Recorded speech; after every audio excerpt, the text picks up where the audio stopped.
Okay. Hi, Faust. How are you? I'm well, Doug. How are you today? I'm doing fine, thank you. Thank you for coming on the show. Oh, I appreciate the invitation.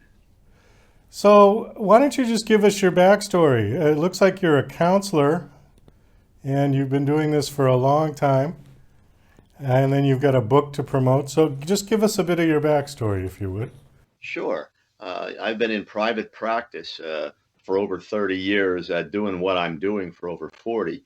Uh, Initially, the usual things people do when they come out of graduate school, got some jobs, you know, counseling centers. I counseled in a prison, I counseled in a drug rehabs, those types of things, and then went into private practice. Uh, Started with typical, individual couples counseling, things like that. Then got certified in drug and alcohol, uh, and then from that point went into women's issues and abuse, and did a lot of first responder things. So I've been doing that for about that's 32 years now. About 3, 4 years ago, decided it was time to write the book. The book is based upon a program I use in the counseling center, something I call the Process Way of Life, just something that developed over all those 30 years, and I've used a lot in the last 20. So the book took about 3.5 years to get to the point where it was published, and we published a year ago this month. So here I am promoting it since then.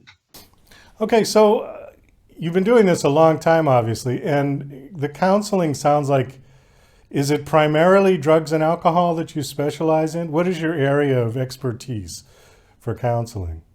Well, it's a general approach. What I've over the years, you kind of whittle things down, and I've done a lot of individual, a lot of couples counseling, a tremendous amount of women's issues, women's abuse, that type of thing, and a whole lot of first responders, police, emergency personnel, that kind of thing, particularly in the last decade. So, when you counsel first responders, what is it like post traumatic stress syndrome that a lot of them are suffering for? That kind of thing? That's how it started. Um, this goes back about 20 years ago. That's about how it started. But as we started to really get into it, I thought to myself, everybody's coming in on the end of this thing, and that's great because these folks need that. But we put together some programs to help them prepare for that type of thing. We started to get into getting their life stronger, and getting some of the emotional drag that they have out of the way, so that when they go into these situations, they're a little more prepared for them.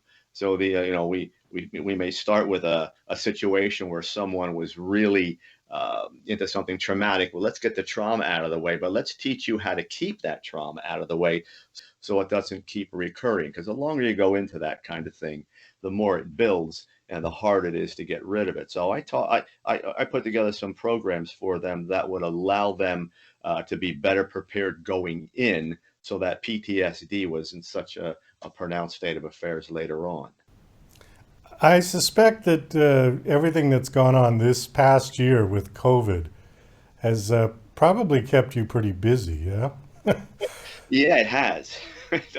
It has. The problems aren't different. That's what everyone asks. Are they all different problems? And no, they're just amplified. That's really all that's happening here, and there are a lot more of them. We're seeing a lot more. Depression, the alcoholism is there. The anger is there. Isolation, fear, all those things are there. They've always been there, but in a situation like this where you get locked down and no place to go with it, things just seem intensified.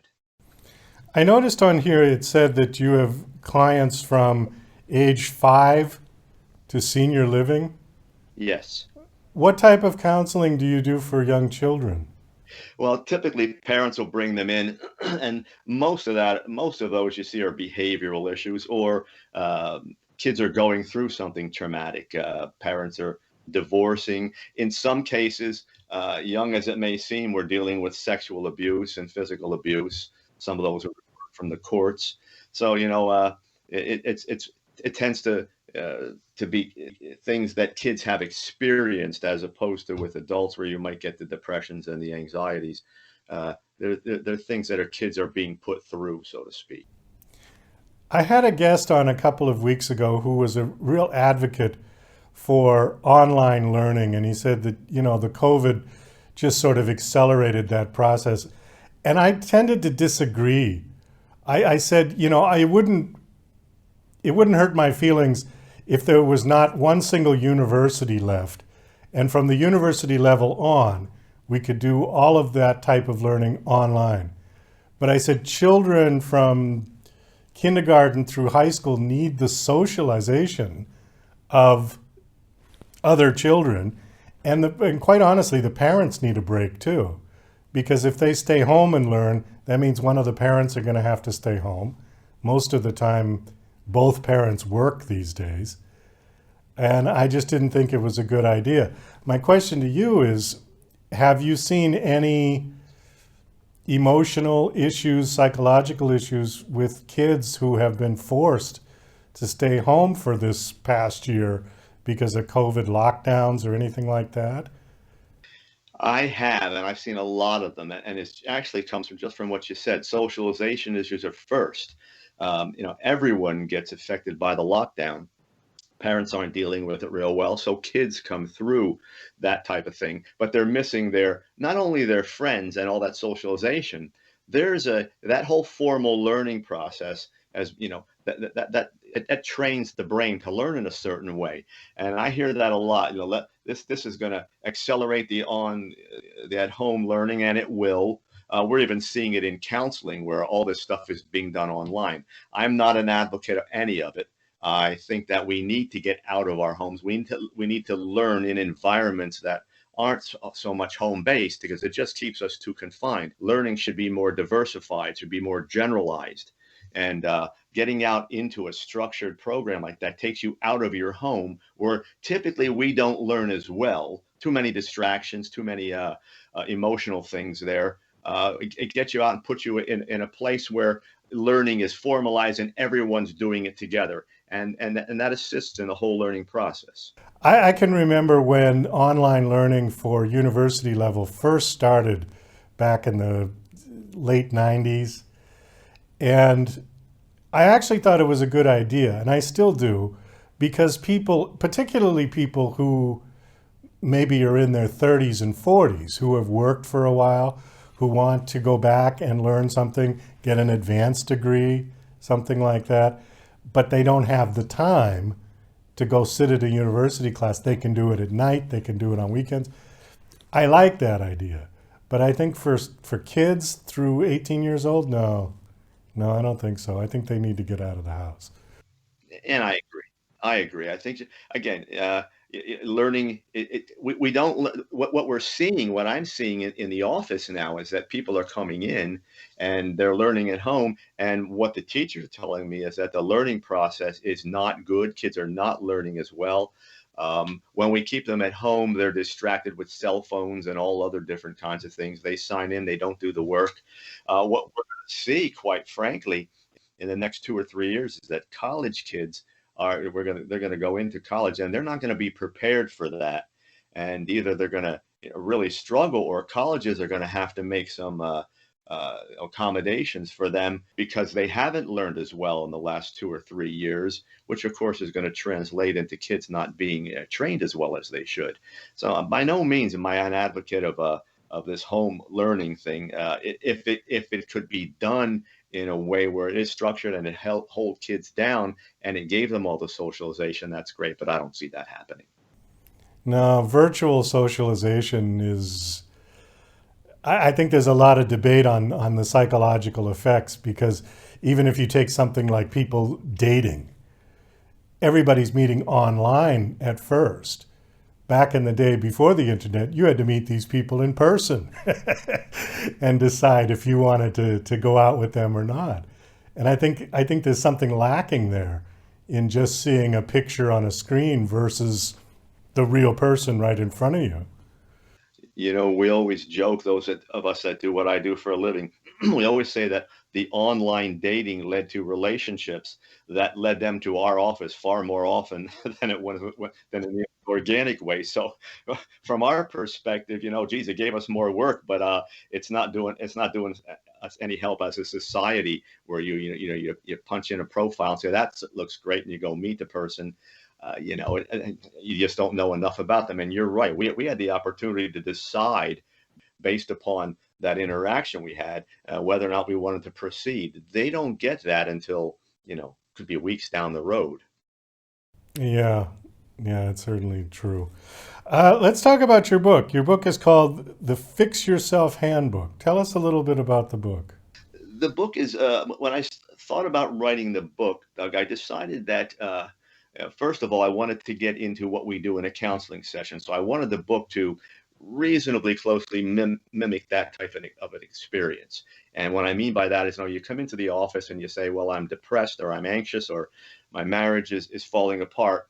And then by the time we get into everything you're doing, we might find 10, 15 things that we need to work on, if we're really going to get you healthy. So the book is designed with that in mind, as opposed to what you typically see with self-help books, where there are one or two or three things they're working on.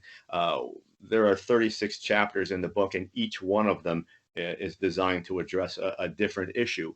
And we go through what's happening. I give them 2-3 pages worth of information about that subject matter. Then I go into the exact steps that they should be taking to help fix that problem.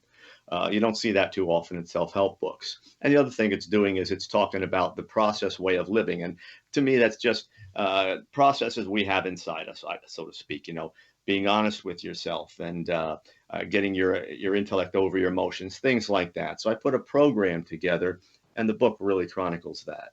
Okay. How many books have you written? Or is this your This first is the one? first one. Oh, well, Thank congratulations. And when was it released? It was released December of 2019. So, okay, it's about a year ago. And how's it doing? It's doing very well, and we're doing a lot of interviews. I think when we close the year out, we started interviewing in March, and to promote the book, and I think we're at about 70 interviews now. So people are calling and saying, "Geez, I'm interested in in what's going on." The sales are starting to do well, and we're getting ready to start the sequel. Fix Yourself Handbook 2 is going to come out. We're going to start that probably in February. We do have to wind this down. Do you have a website that you want to share that people can come check you out, check out the book? Yeah, it's my name, FaustRuggiero.com, or you can type in Fix Yourself Handbook. It'll take you right to the website, which is dedicated to the book. So you can get chapter outlines, everything you want there. Okay, super. I notice your fish back there. What kind of fish are those? They're basic South American fish, silver dollars, a bunch of catfish, leporanus, which is a big striped black and I'm sorry, yellow and black fish. Just your typical varieties. It's fun to have. I've had them since I was a kid. I had a fish tank too as a kid. I haven't had any many years, but I recognize that zebra looking one. Yeah, that's the leporanus. Leporanus. Okay, I never knew the Latin name. I only called it the zebrafish. But mine wasn't that big. Mine was about an inch long. Those were the old zebras. I remember those. These guys they'll grow to about 14, 15 inches. And the big one in there, he's got to be about 10 years old now. Wow, super. Well, Fun Faust, to have. thanks so much for coming on the show and sharing with us. Best of luck